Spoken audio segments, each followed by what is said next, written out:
Hey everyone, I hope you're all well. Good morning to everyone around the world. Going to have a look at some analysis from this. Hey, next game, and how you doing? Good morning. From this sea of red that we can see across my charts. I do have a trade to show you as well, which took advantage of this. Last week was a bit disruptive.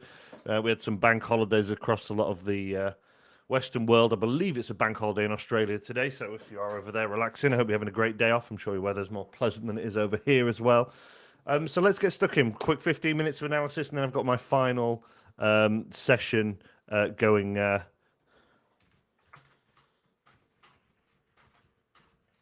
My final session going on this Wednesday.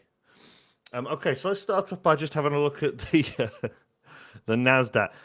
That is, if you're long, you're wrong. I was running my trading session on Friday.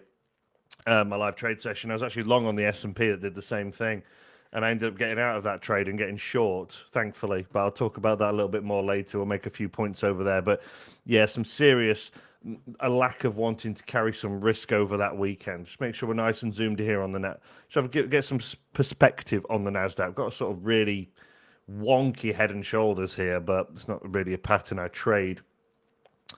The question is what levels we're going to be looking at soon. Just trying to zoom in as much as possible here. You just get some support and resistance on these charts here. Does look like these are areas where the market has come in pretty strongly down here at this 12,697, this 13,020. So what we want to do is we want this to look like a bit of a buy zone. Where the market may come down here that we're interested in getting long from. So, we had we've had two very bearish days as we've broken out of this sideways range. Very naughty little fake out there, 600 points, 470 points, that's over 7% in 2 days, which is probably equate to billions of dollars in the tech market. But I'm interested in looking if we get down here on the NASDAQ, the US 100, if we get between that 12,697 and that 13,020, they're the two areas that sort of interest me as a bit of a buy zone. We'll jump over to Bitcoin very slightly. I was long on Bitcoin. I did actually close the trade, though. I was long from preempting this breakup here. I think I got long around here and then didn't take any profits. I was expecting a bigger move, ended up out break even. That's fine. But Bitcoin looking a bit more bearish. Bitcoin, of course, been very, very tradable on 8cap as it has that very nice 12-point spread. Yeah, it's a tricky one at the moment. We're just in this very large sideways range that consists from 33,000 all the way up to 48,200.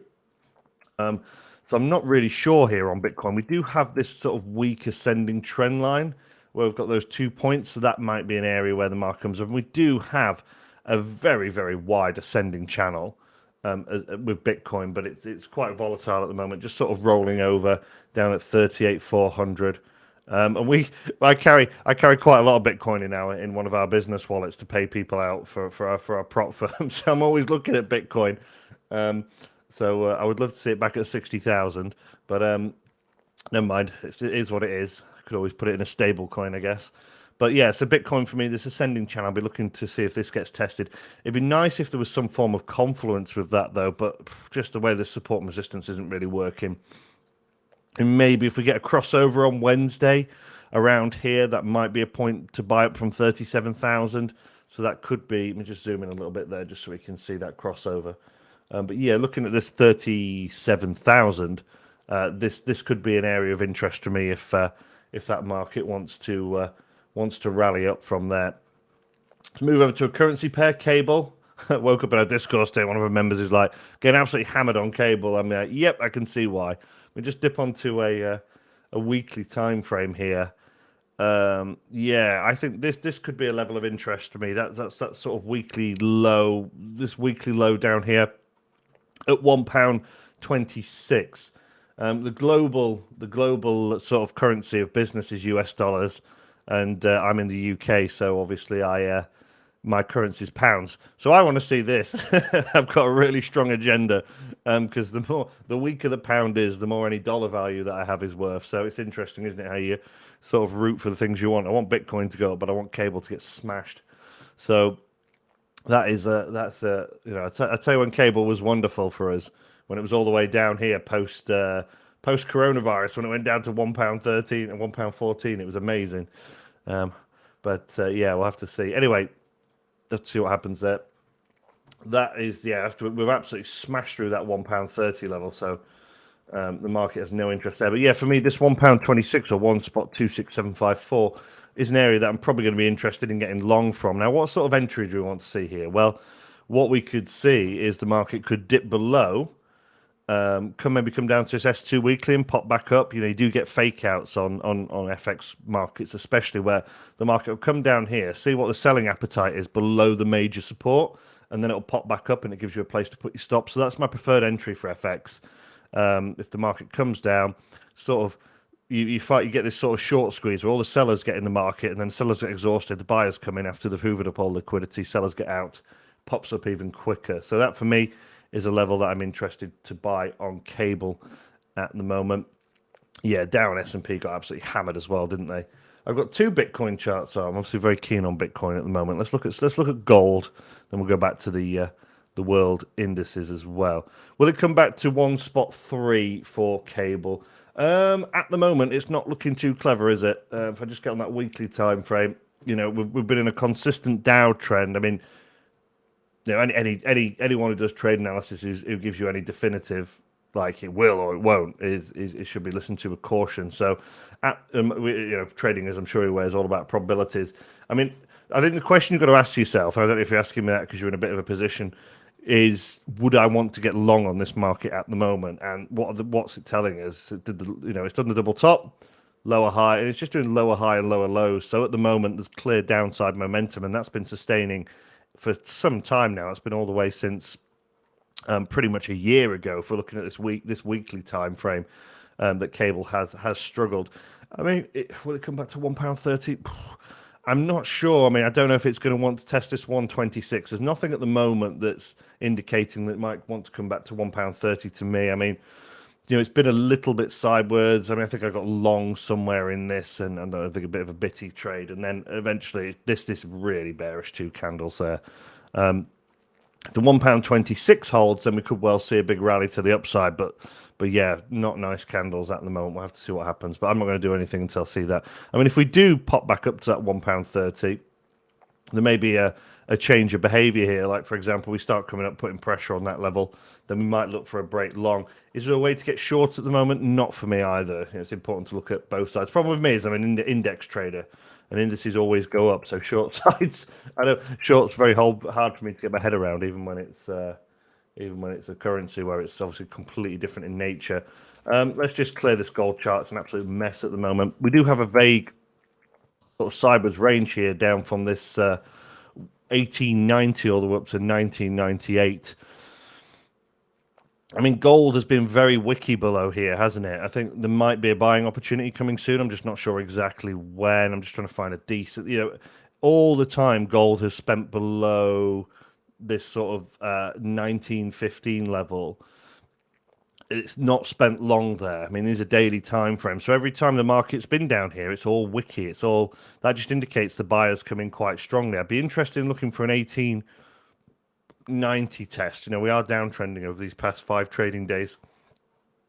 5 trading days. So I'd be interested in seeing gold come down to this 1890 to see if it wants to hold, and then it wants to rally through us. So that's what's going to interest me this week on gold, if we do come all the way down there, I think. But it doesn't, every time it comes down here, it doesn't have a look. You've got the same idea, thanks to affirmation. Yeah, it's always good to have a look. Morning, Rez. Yeah, it's always good to sort of bounce ideas off everyone. Our Discord's very good for that. I don't have a link to it. I can't put a link in what I'm presenting on, but I will on Wednesday. I've got a big trading community there, and I do some of my live sessions from there as well. So it does help to have that affirmation and just bounce trade ideas off each other. Find someone who thinks you're wrong. The S&P got absolutely smashed, didn't it? Now, this is quite unusual because it was a very bullish open on the S&P. We had this big gap up. Not big gap up. We had this pretty decent-sized gap up.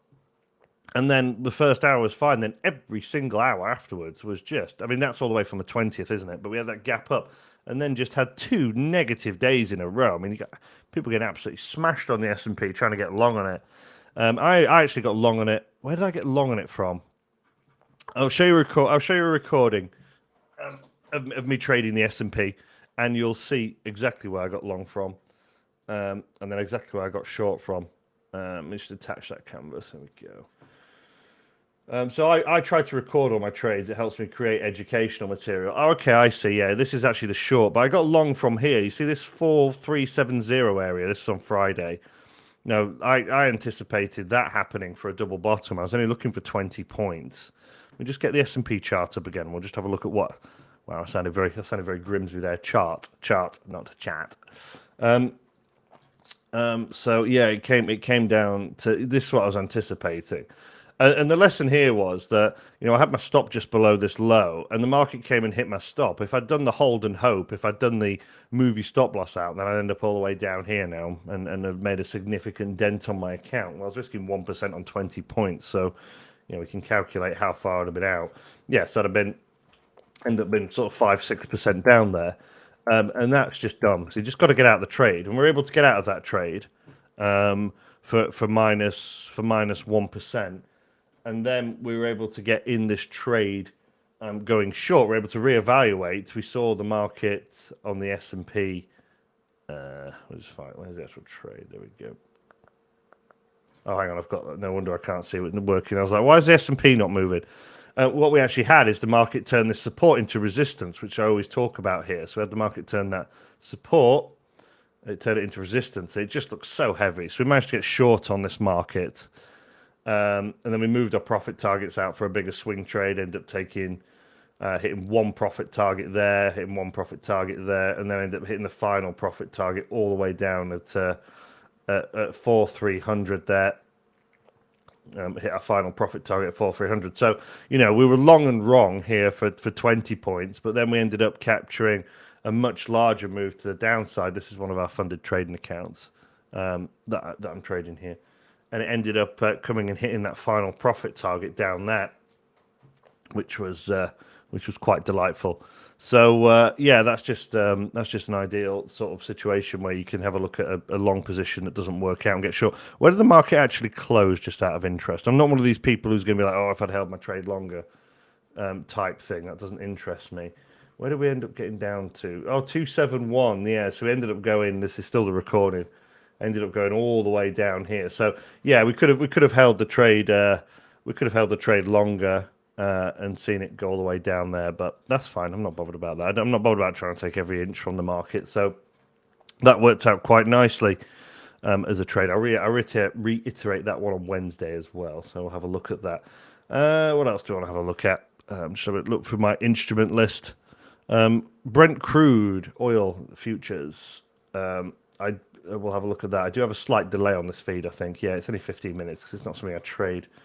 Oh my word, this is BZXXX. Just wedging oil, isn't it? Obviously, there's been a lot of concerns about oil prices because of the Ukrainian war or the Russian war, should I say, whichever way you want to frame it. Got sort of this descending triangle, haven't we, where we're sustaining above this $100 a barrel ever since it happened, but very volatile. But at the same time, everyone's like, oh, it's going up. And people are getting whacked as well. Thank you for that, Eightcap. Yeah, you can see my Discord has been linked there. So if you want to pop into our Discord, I'm doing a live trade session this afternoon. And you'll be able to join a very nice trading community. Over 1,000 members in now.